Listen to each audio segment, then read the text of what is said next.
Hi guys, welcome back to my YouTube channel that is Swapna's tutorial. So ನೀವೇನ ನನ್ನ ಚಾನಲ್ಗೆ subscribe ಆಗಿಲ್ಲ ಅಂದರೆ ಪ್ಲೀಸ್ ಸಬ್ಸ್ಕ್ರೈಬ್ ಆಗಿ, ವೀಡಿಯೋಸ್ನ ಲೈಕ್ ಮಾಡಿ, ಶೇರ್ ಮಾಡಿ, ಹಾಗೆ ಕಮೆಂಟ್ ಮಾಡಿ.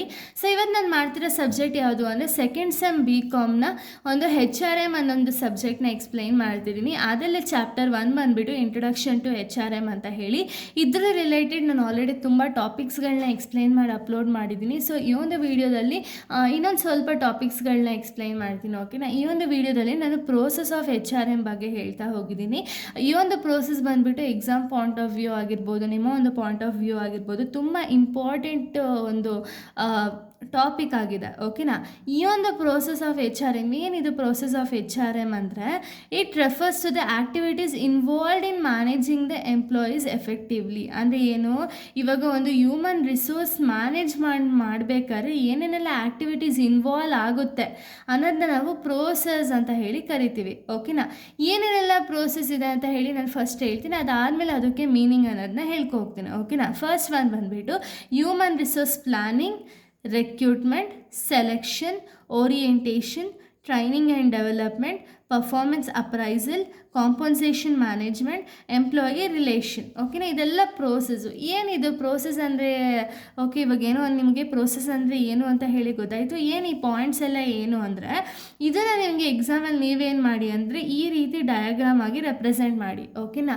ಇಲ್ಲ ನನಗೆ ಈ ರೀತಿ ಡಯಾಗ್ರಾಮ್ ಬರಲಿಲ್ಲ ಅಂದರೆ ಈ ರೀತಿ ಪಾಯಿಂಟ್ಸ್ ಹಾಕಿಬಿಟ್ಟು ಬಾಕ್ಸಸ್ ಅನ್ನೋದು ಹಾಕ್ತಾ ಹೋಗಿ. ಯಾಕೆ ಅಂದರೆ ನಿಮಗೆ ಥಿಯರೀಸ್ ಆಗಿರೋ ರೀಸನ್ನಿಂದ ಥಿಯರಿಗೆ ನಿಮಗೆ ಮಾರ್ಕ್ಸ್ ಪ್ರಾಪರಾಗಿ ಸಿಗಬೇಕು ಅಂತ ಹೇಳಿದ್ರೆ ಆವಾಗ ನೀವು ಮೀನಿಂಗ್ ಜೊತೆಗೆ ಒಂದು ಡಯಾಗ್ರಾಮ್, ಅದಾದಮೇಲೆ ಪಾಯಿಂಟ್ಸ್ ಎಕ್ಸ್ಪ್ಲನೇಷನ್ ಅನ್ನೋದನ್ನ ಮಾಡ್ತಾ ಹೋಗಿ. ಆವಾಗ ನಿಮ್ಗೆ ಏನಾಗುತ್ತೆ ಅಂದರೆ ಪ್ರಾಪರಾಗಿ ಫುಲ್ ಮಾರ್ಕ್ಸ್ ಅನ್ನೋದು ಸಿಗುತ್ತೆ, ಇಲ್ಲಾಂದರೆ ನಿಮಗೆ ಮಾರ್ಕ್ಸ್ ಅನ್ನೋದು ಪ್ರಾಪರಾಗಿ ಸಿಗಲ್ಲ. ಓಕೆನಾ? ಸೊ ನೋಡಿ, ಈ ಒಂದು ಪ್ರೋಸೆಸ್ಸಲ್ಲಿ ಫಸ್ಟ್ ಪಾಯಿಂಟ್ ಏನಿದೆ ಅಂದರೆ ಹ್ಯೂಮನ್ ರಿಸೋರ್ಸ್ ಪ್ಲಾನಿಂಗ್ ಅಂತ ಹೇಳಿ. ಓಕೆನಾ? ಏನಿದು ಹ್ಯೂಮನ್ ರಿಸೋರ್ಸ್ ಪ್ಲಾನಿಂಗ್ ಅಂದರೆ, ಸೊ ಫಸ್ಟು ಕಂಪನಿಯವ್ರು ಏನು ಮಾಡ್ತಾರೆ ಅಂದರೆ ಪ್ಲ್ಯಾನ್ ಅನ್ನೋದನ್ನ ಮಾಡ್ತಾರೆ. ಓಕೆನಾ? ಏನು ಪ್ಲ್ಯಾನ್ ಅನ್ನೋದನ್ನ ಮಾಡ್ತಾರೆ, ಆರ್ಗನೈಸೇಷನಲ್ಲಿ ಪ್ರಾಪರಾಗಿ ನೋಡಿಬಿಟ್ಟು ಆರ್ಗನೈಸೇಷನ್ಗೆ ಎಂಪ್ಲಾಯೀಸ್ ನೆಸಸರಿ ಇದೆಯಾ ಇಲ್ವಾ ಅಂತ ಹೇಳಿ ಫಸ್ಟ್ ನೋಡ್ತಾರೆ. ಓಕೆನಾ? ನೋಡಿದ್ಮೇಲೆ ಈಗ ಅಕಸ್ಮಾತ್ ಏನಾದ್ರು ಆರ್ಗನೈಸೇಷನ್ಗೆ ಎಂಪ್ಲಾಯಿ ಅವಶ್ಯಕತೆ ಇದೆ ಅಂದರೆ ಅವ್ರೇನು ಮಾಡ್ತಾರೆ, ಪ್ಲ್ಯಾನ್ನ ಮಾಡ್ತಾರೆ. ಓಕೆನಾ? ಯಾವ ರೀತಿ ಪ್ಲ್ಯಾನು, ಎಷ್ಟು ಜನ ಎಂಪ್ಲಾಯೀಸ್ನ ನಾವು ರೆಕ್ರೂಟ್ ಮಾಡಬೇಕು, ಎಷ್ಟು ಜನ ಎಂಪ್ಲಾಯೀಸ್ ಬಂತು ಅಂದರೆ ನಮ್ಮ ಒಂದು ಆರ್ಗನೈಸೇಷನ್ ಗೋಲ್ಸ್ ಅನ್ನೋದನ್ನ ಅಚೀವ್ಮೆಂಟ್ ಮಾಡ್ಬೋದು, ಆ್ಯಂಡ್ ಯಾವ ರೀತಿ ಎಂಪ್ಲಾಯೀಸ್ ಸ್ಕಿಲ್ಸ್ ಆ್ಯಂಡ್ ನಾಲೆಜ್ ಯಾವ ರೀತಿ ಇರೋ ಎಂಪ್ಲಾಯೀಸ್ನ ನಾವು ರೆಕ್ರೂಟ್ಮೆಂಟ್ ಮಾಡ್ಕೋಬೇಕು ಎಲ್ಲನೂ ಕೂಡ ಇವ್ರು ನೋಡ್ತಾ ಹೋಗ್ತಾರೆ. ಓಕೆನಾ? ಒಂದು ಸತಿ ಆ ಒಂದು ಪ್ಲ್ಯಾನಿಂಗ್ ಅನ್ನೋದನ್ನ ಮಾಡ್ತಾರೆ. ಓಕೆನಾ? ಯಾವ ರೀತಿ ಎಂಪ್ಲಾಯೀಸ್ ಬೇಕು ಅಂತ ಹೇಳಿ ಪ್ಲ್ಯಾನ್ ಮಾಡ್ತಾರೆ.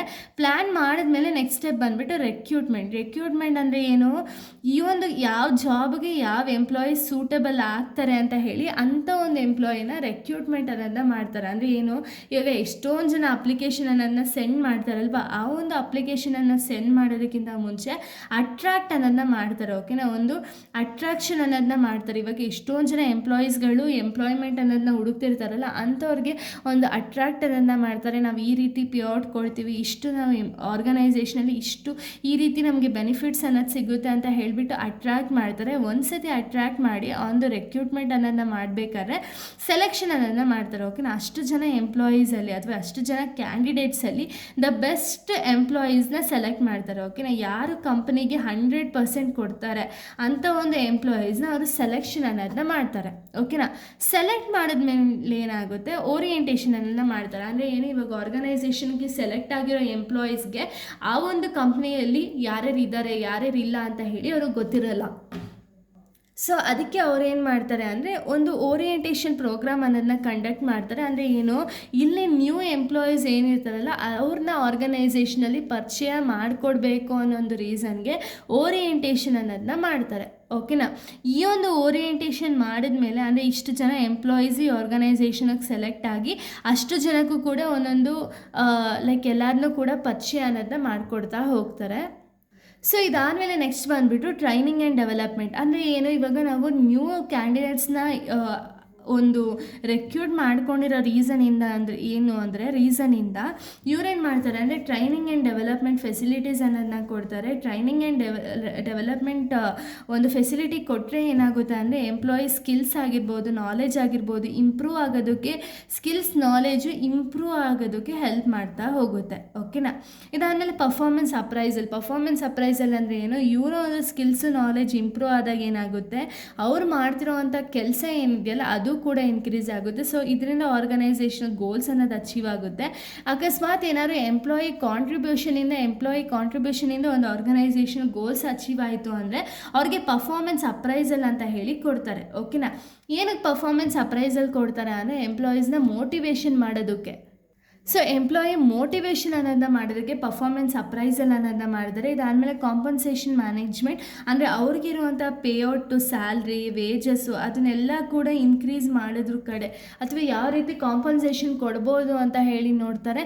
ಇದಾದಮೇಲೆ ಎಂಪ್ಲಾಯಿ ರಿಲೇಷನ್ಶಿಪ್ ಅನ್ನೋದನ್ನ ಮೇಂಟೈನ್ ಮಾಡ್ತಾ ಹೋಗ್ತಾರೆ. ಯಾಕೆ ಎಂಪ್ಲಾಯಿ ರಿಲೇಷನ್ಶಿಪ್ ಮೇಂಟೈನ್ ಮಾಡಬೇಕು ಅಂದರೆ, ಒಂದು ಆರ್ಗನೈಸೇಷನಲ್ಲಿ ಪೀಸ್ನೆಸ್ ಅನ್ನೋದನ್ನ ಮೇಂಟೈನ್ ಮಾಡೋದಕ್ಕೆ ಒಂದು ರಿಲೇಷನ್ಶಿಪ್ ಅನ್ನೋದು ತುಂಬ ಇಂಪಾರ್ಟೆಂಟು. ಸೊ ಅದಕ್ಕೆ ಅವ್ರು ಮೇಂಟೈನ್ ಮಾಡ್ತಾ ಹೋಗ್ತಾರೆ. ಓಕೆನಾ? ಸೊ ಇಷ್ಟು ಕೂಡ ಒಂದು ಪ್ರೋಸೆಸ್ ಆಫ್ HRM ಆಗಿದೆ. ಇನ್ನು ನೆಕ್ಸ್ಟ್ ವೀಡಿಯೋದಲ್ಲಿ ನಾನು ಬೇರೆ ಒಂದು ಟಾಪಿಕ್ನ ಎಕ್ಸ್ಪ್ಲೈನ್ ಮಾಡ್ತೀನಿ. ಈ ವಿಡಿಯೋದಲ್ಲಿ ಈ ಒಂದು ಟಾಪಿಕ್ನ ಎಕ್ಸ್ಪ್ಲೈನ್ ಮಾಡಿದ್ದೀನಿ. So thank you guys, thanks for watching.